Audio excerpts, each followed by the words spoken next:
J'espère sincèrement que vous allez bien, que tout se passe au mieux. J'espère sincèrement que vous allez bien, que tout se passe au mieux pour vous. Mais comment rester serein quand l'époque que nous traversons nous bombarde de questions profondes, presque vertigineuses? Des interrogations qui ne laissent personne indifférent, qui ébranlent non seulement les individus, mais des nations entières. Le paysage international d'aujourd'hui n'a plus rien à voir avec celui d'hier. Depuis la pandémie du COVID-19, un basculement s'est opéré. L'ancien monde semble appartenir à une autre ère. Nous vivons désormais à l'ombre du conflit russo-ukrainien, au rythme des turbulences financières, des secousses énergétiques et des dérèglements climatiques. Le Moyen-Orient s'embrase entre affrontements impliquant le Hamas, le Hezbollah et Israël, puis cette guerre éclair de 12 jours opposant l'Iran à Israël. Et comme si cela ne suffisait pas, depuis le 28 février 2026, un nouvel épisode guerrier a éclaté, impliquant cette fois l'Iran, les États-Unis et Israël. Oui, le décor a changé. Et le scénario, lui, semble de plus en plus imprévisible. Des guerres cycliques, des guerres violentes, des conflits armés très nombreux sur plusieurs continents. Entre l'Arménie et l'Azerbaïdjan, entre le Cambodge et la Thaïlande, entre le Rwanda et le Congo-Kinshasa. Des foyers de tension très dangereux au Sahara occidental, en Libye, au Sahel, au nord du Mali et dans d'autres pays à travers le monde. Des crises diplomatiques et politiques, des conflits qui risquent également d'éclater. Comment peut-on s'adapter à ce monde? Que doit-on faire pour mieux se positionner sur la scène internationale? Que peut faire la diplomatie algérienne? La diplomatie algérienne ne doit-elle pas s'appuyer sur ces anciennes valeurs qui ont prouvé leur efficacité? Ou doit-elle, au contraire, changer de boussole et s'adapter à ce monde troublant et dangereux en essayant d'élaborer et d'édifier un nouveau code de conduite pour protéger l'Algérie, ses intérêts, sa stabilité et sa sécurité? Il faut savoir que la diplomatie algérienne s'est longtemps distinguée par une identité forte, façonnée par la guerre de libération nationale et consolidée par les décennies qui ont suivi l'indépendance du pays. L'Algérie ne se percevait pas seulement comme un acteur étatique classique, mais comme une voix morale du sud global de la planète, à savoir un pays porteur d'un message fondé sur la souveraineté, l'anti-impérialisme, l'anti-colonisation et le respect du droit international. Durant les années 70 et les années 80, il y avait un monde totalement différent. Un monde que nous n'avons pas connu, mais que les anciens apprécient beaucoup. C'était le monde où l'Algérie jouait un rôle très actif, notamment dans le mouvement des non-alignés, soutenant les luttes de libération en Afrique et ailleurs à travers le monde, et en Amérique latine aussi. L'Algérie défendait à l'époque avec constance la cause palestinienne. Cette posture lui conférait un capital symbolique considérable, au-delà de son poids économique. Et même si l'on n'était pas un pays développé économiquement ou un pays riche et prospère, on était un pays respecté, qui avait beaucoup de sympathisants à travers le monde, et un pays considéré, parce que l'on avait des valeurs, une histoire et des positions honorables. Mais aujourd'hui, l'environnement international a radicalement changé et s'est profondément transformé. Force est de constater qu'aujourd'hui, le contexte global expose les valeurs de l'Algérie à plusieurs épreuves. Le monde n'est plus structuré par la bipolarité de la guerre froide. Il est désormais marqué par une compétition accrue entre grandes puissances, une instabilité énergétique et sécuritaire permanente, des crises économiques et financières multiformes, une diplomatie traditionnelle où les rapports de force priment souvent sur les principes, sur l'éthique, sur le dialogue et sur le respect mutuel. Dans ce cadre-là, dans ce nouveau contexte, notamment depuis l'année 2020, Tout a commencé avec la pandémie de la COVID-19, la guerre en Ukraine entre l'Ukraine et la Russie, les crises énergétiques et climatiques, ainsi que les récents conflits qui ont éclaté au Moyen-Orient, en Palestine, au Liban et en Iran. Aujourd'hui, on le voit, il y a une globalisation des tensions. Un nouveau monde a émergé et, chaque année, nous avons des conflits autour de questions existentielles. Des questions sécuritaires, des questions territoriales, des questions économiques, voire même des questions climatiques, comme l'eau, l'accès à l'eau potable ou l'accès à certaines richesses. L'Algérie est donc confrontée à un dilemme. D'abord, la marge de manœuvre des puissances moyennes comme l'Algérie est plus étroite qu'auparavant. Force est de constater que l'équilibre entre les principes et les intérêts est plus complexe à maintenir. Nous avons donc le dilemme de la neutralité.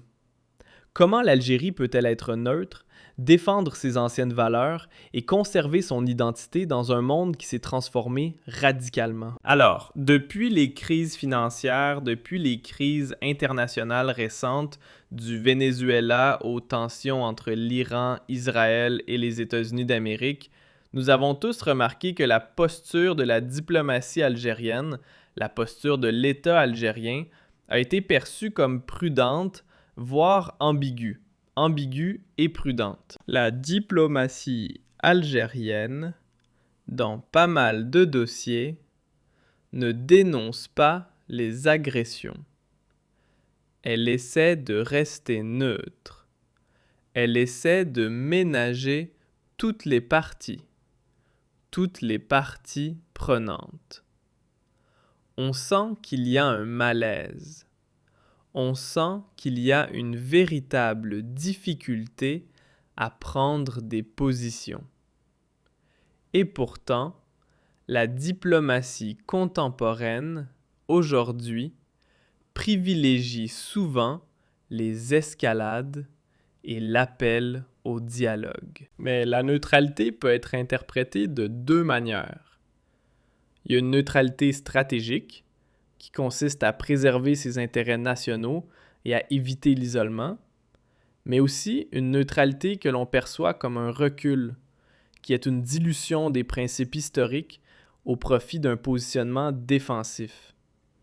Et c'est ça le débat que l'Algérie devrait aujourd'hui lancer. Est-ce que l'on doit être neutre pour préserver nos intérêts nationaux et ne pas être isolé? On ne va pas aller faire joujou aux héros et faire la guerre à Israël et aux États-Unis d'Amérique. Défier Donald Trump et défier Benjamin Netanyahou. Alors que tous les pays qui les ont défiés ont fini par être détruits. Leurs leaders ont été éliminés dès le premier jour. Et toutes les forces militaires ou politiques qui défient Israël ou les États-Unis d'Amérique ont fini mal, ont été désintégrés. Cela, on peut comprendre le vœu de dirigeants algériens de se protéger, d'être dans une sorte de neutralité stratégique, pour ne pas être isolés et pour ne pas devenir une proie facile pour la puissance américaine et israélienne. Mais malheureusement, à force de faire trop de concessions, à force d'oublier ses principes et ses valeurs, la neutralité sera perçue comme un recul. Nous allons donner des preuves de faiblesse. Nous allons montrer nos faiblesses, nos peurs, notre impuissance, à force de diluer nos principes au profit d'un positionnement défensif. Est-ce que pour se défendre et pour défendre notre sécurité nationale, il est nécessaire d'abandonner tous nos principes, notre identité? Est-ce que c'est cela qui va renforcer notre sécurité? C'est la question que l'on devra poser à Abdidon, le dirigeant du régime actuel, qui adopte une position, comme on l'a vu dans la première émission, de déni des valeurs de l'Algérie. Une sorte de neutralité qui, selon le point de vue de beaucoup de commentateurs, est une neutralité de recul et non une neutralité stratégique. Il faut savoir que dans la politique extérieure d'un pays, toute évolution peut être perçue comme un affaiblissement de la défense de la souveraineté et peut fragiliser cette cohérence en diplomatie.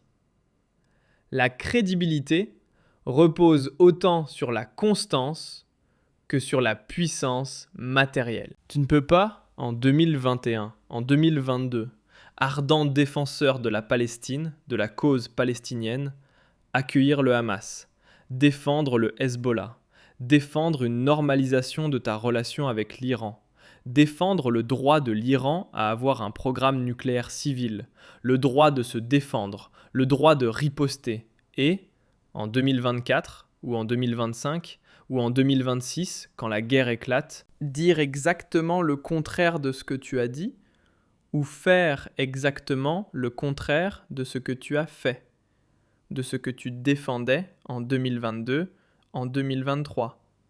À savoir, tu ne dénonces pas l'agression des Américains contre l'Iran.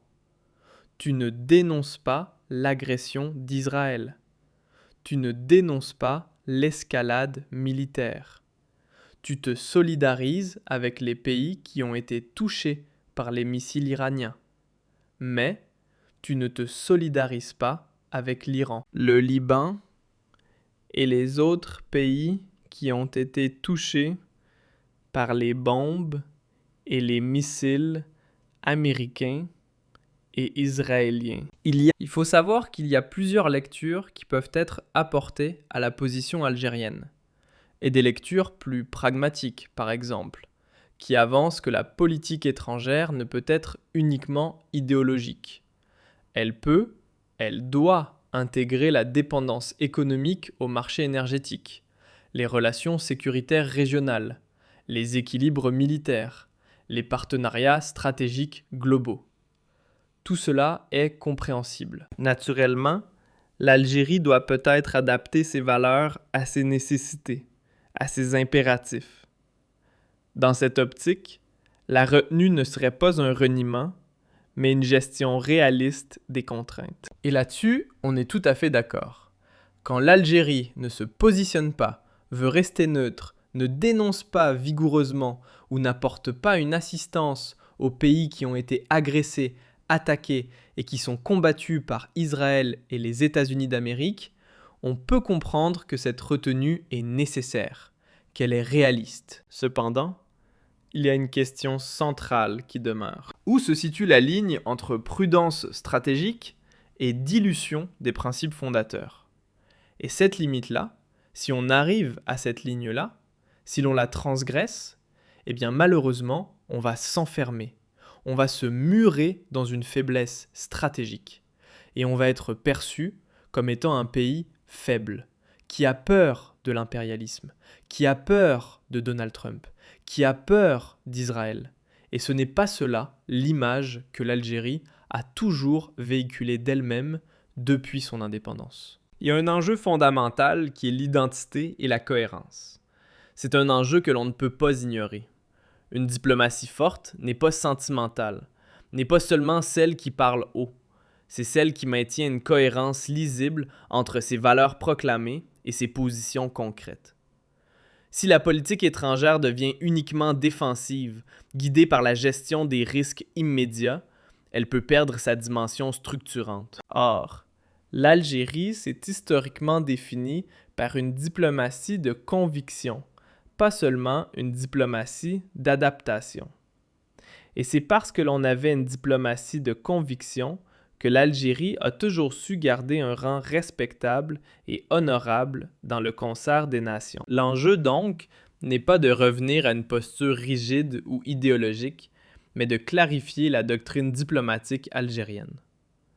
L'Algérie doit clarifier sa doctrine officiellement. On le voit avec le régime Tebboune.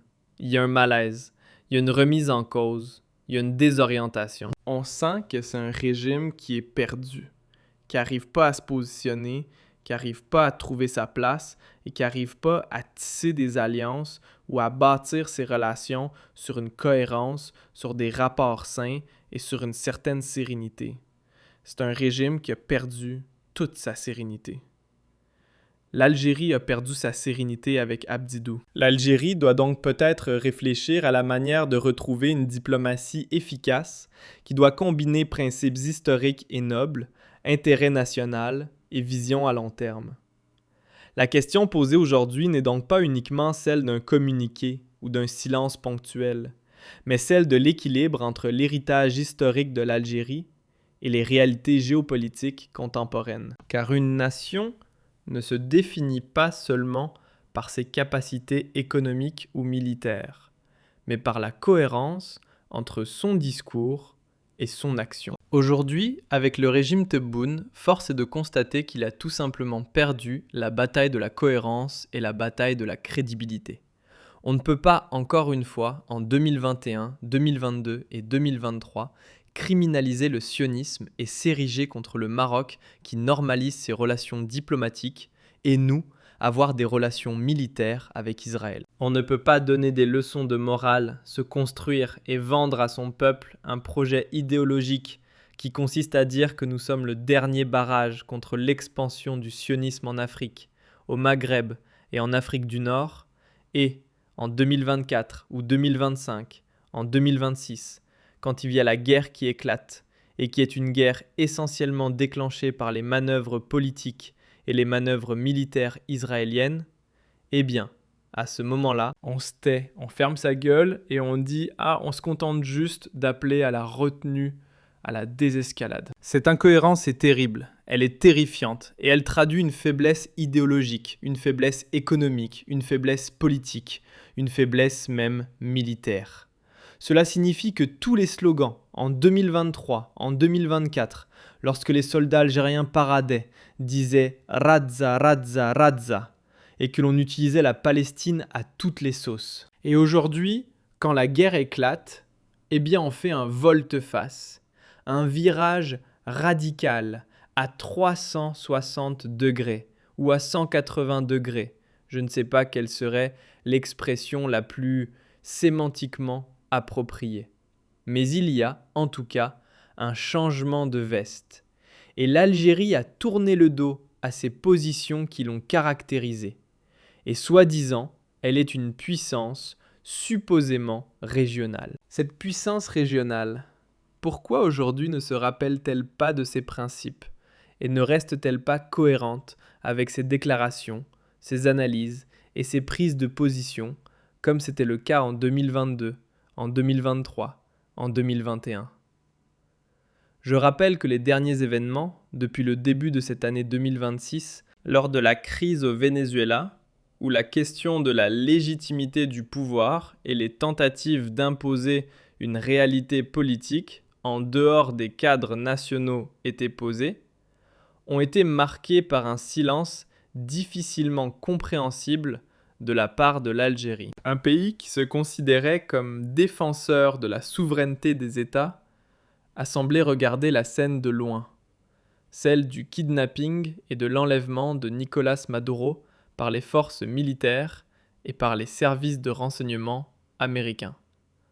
Plus grave encore, cela concernait un pays qui avait longtemps exprimé son soutien à la cause palestinienne dans les forums internationaux, adoptant et épousant les positions algériennes et soutenant l'Algérie sur ces deux dossiers-là. Le président Abdidou n'a pas fait un seul commentaire lorsque Nicolás Maduro, qu'il qualifiait de frère, avait été enlevé, kidnappé et placé sous le contrôle d'un État étranger, qui est les États-Unis d'Amérique. Donc cette nouvelle neutralité de l'Algérie est froide.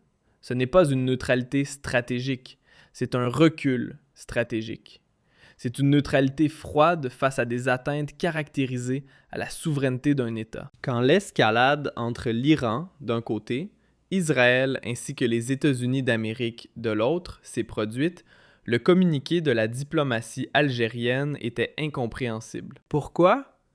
Parce qu'il avait adopté un langage mettant sur le même plan l'agresseur et l'agressé, appelant toutes les parties à la retenue. Appeler à l'apaisement est une valeur absolument diplomatique, absolument respectable et noble. Mais établir une équivalence formelle entre une puissance militaire attaquante Et un État dont la souveraineté est violée, ce n'est pas de la neutralité. C'est glisser dans une zone grise où l'État perd sa clarté, ses principes, et descend dans un marécage de concessions inquiétantes. Plus étrange encore, c'est la publication de communiqués condamnant le ciblage, je parle toujours du communiqué de la diplomatie algérienne, qui condamne le ciblage des bases américaines dans les pays du Golfe, sans mention explicite du contexte de l'escalade, ni de l'ampleur des pertes humaines causées par les premières frappes, celles qui ont été lancées par l'armée israélienne et par les puissances militaires israéliennes et américaines contre l'Iran. Il n'y a pas eu de condoléances au peuple iranien alors qu'il y a eu des pertes civiles, ni un commentaire après l'assassinat de Khamenei, alors qu'il s'agit quand même d'une figure religieuse importante pour le monde, pour les musulmans chiites et pour un pays aussi important dont la région est très grande comme l'Iran. Donc la diplomatie algérienne passe d'un discours de principe à un langage prudent, proche d'un silence inquiétant, qui nous amène à nous interroger. S'agit-il d'un glissement vers un marécage d'accords sans horizon, comme par exemple cela a été évoqué dans d'autres pays qui ont fini par râler ou s'aligner sur les positions de l'impérialisme américain et